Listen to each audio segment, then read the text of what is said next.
मराठवाड्यातला वारकऱ्यांचा सगळ्यात मोठा मेळावा, मेळा म्हणूया आपण त्याला, आणखीन त्याला महाकुंभ म्हणूया, त्याला वेगवेगळ्या शब्दांनी हे केलं. लाखो, मला तर वाटतं काही कोटीमध्ये पण तो आकडा गेला, एवढा मोठा उत्सव झाला लातूर जिल्ह्यामध्ये. गोरगरीब सगळे लोक आले होते इथं.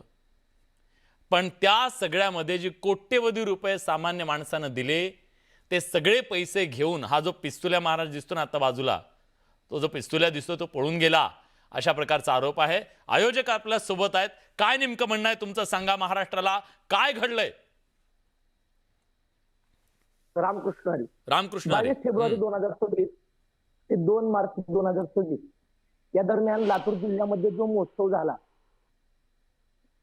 संतांचा कुंभमेळा, ज्यामध्ये संतांच्या पादुका आल्या होत्या, त्या ठिकाणी एक मोठ्या भव्य दिव्य स्वरूपामध्ये आपल्या भागातील सर्व वारकरी मंडळीतील, महाराज मंडळी असतील, गायक मंडळी असतील, या सर्वांनी सहभाग घेतले की बाबा आमच्या भूमीला ज्ञानोबाराय तुकोबाराय चरण लागतात. पहिली गोष्ट तर मला हे सांगायचंय, वारकरी संप्रदायांचं म्हणणं असं आहे, जे जे दृष्टी दिसे ते ते हरिरूप. ज्या ठिकाणी जगाचा मालक येतोय, हरी येतोय, देव येतोय, त्या ठिकाणी आपण गेलं पाहिजे, ही भावना. आणि ज्या ठिकाणी त्रिवेणी संगम होतो, देव, भक्त आणि संत, त्या ठिकाणी संप्रदायातील सर्व मंडळी येतात. या अनुषंगाने या मराठवाड्यातील लाखो असे लोक या कुंभमेळ्यासाठी आले आणि या कुंभमेळ्यामध्ये येऊन नामस्मरणामध्ये, भक्तीमध्ये रंगूनही गेले.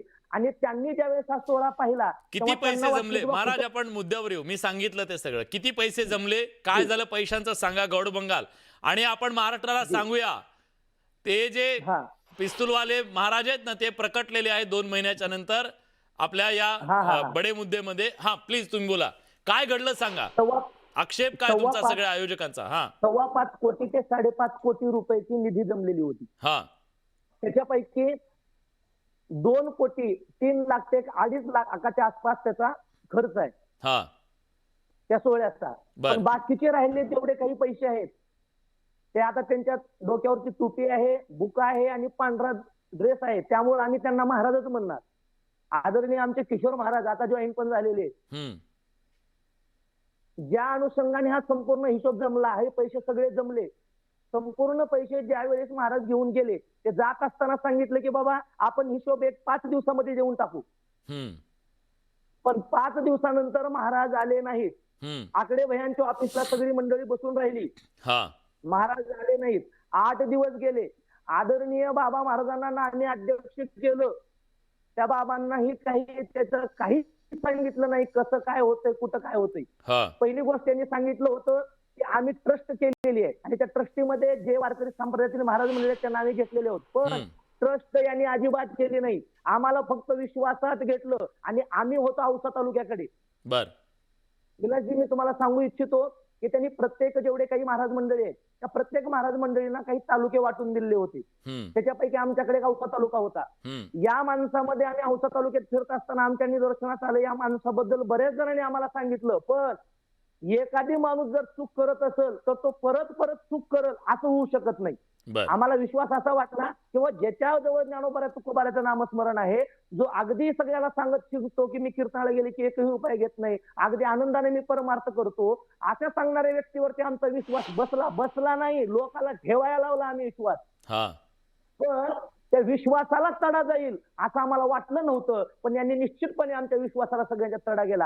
आम्ही 2 महिने शांत होतो का, बाबा आपला वारकरी संप्रदाय बदनाम करायचा नाही, आपल्याला वारकरी संप्रदाय बदनाम करायचा नाही का. पैसा आज येईल उद्या राहणार नाही, पण वारकरी संप्रदायाचं एकदा नाव बदनाम झालं ना, कोणीच समोर येणार नाही. खरंय, वारकरी संप्रदाय एकदा मातीत गेल्यानंतर काय उपयोग आहे मग आम्ही ज्ञानोबा तुकोबारायचं नाव घ्यायचं, कशाला मग आम्ही पांढरे कपडे घालायचे. ठीक आहे. आपल्यासोबत आता आयोजक सुद्धा आहेत या सगळ्या मध्ये. चंद्रकांत अर्डेले आपल्या सोबत आहेत. चंद्रकांतजी, काय तुमचे आक्षेप आहेत? काय केलं ह्यांनी, शिवणीकरांनी काय केलं? रामकृष्ण हरी. रामकृष्ण हरी. कशी फसवणूक झाली सांगा. शिवणीकरांनी, बडे साहेब, अत्यंत वाईट गोष्ट घडली या उत्सवामध्ये. अत्यंत वाईट पद्धतीनं शिवणीकर महाराजांनी हे सगळं षडयंत्र, बहुतेक आमच्या सर्वसामान्य माणसाच्या डोक्यामध्ये आता प्रकाश पडतोय की हा विषय फक्त त्या सप्त्यापुरता मर्यादित नव्हता. तर ते गेल्या 2-3 महिन्यापासून याची सगळी प्लॅनिंग करत होते. गावोगावी आम्ही सगळेच जात होतो, त्याच्यामध्ये त्यांचा थोडासा सहभाग जास्त होता. परंतु त्यांनी ज्या पद्धतीनं सर्व सामान्य लोकांच्या भावनेसोबत त्यांनी जो खेळ केलाय तो अत्यंत वाईट आहे. आणि गेल्या 2 महिन्यापासून ते फोन उचलत नाहीत, आम्हाला कुठल्याही प्रकारचा रिस्पॉन्स नाही. मी त्यांना वेळोवेळी सांगितलं, मी त्यांना भेटून सांगितलं की महाराज चुकीचा विषय होतोय आणि हा विषय थांबला पाहिजे. संप्रदायाची बदनामी होते आहे, वारकरी संप्रदायाची बदनामी होते आहे, माऊली तुकोबारायांची बदनामी होते आहे. आणि जो भाविक, जो तिथं कष्टकरी, कामगार, शेतकरी, शेतमजूर हा त्या ठिकाणी रांगेत उभं टाकून माऊली तुकोबारायांच्या दर्शनाला आला होता, तो तुमच्याकडे बघून नाही, तो आमच्याकडे बघून नाही, तर माऊली तुकोबारांवर असलेली श्रद्धा, हो. वारकरी संप्रदायावर असलेली श्रद्धा, या श्रद्धेला आपण तडा जाऊ देऊ नका हे आम्ही त्यांना वारंवार सांगितलं होतं. परंतु त्यांची जी मगरुरी आहे ती मगरुरी उतरायला तयार नाहीये बडेसाहेब. बर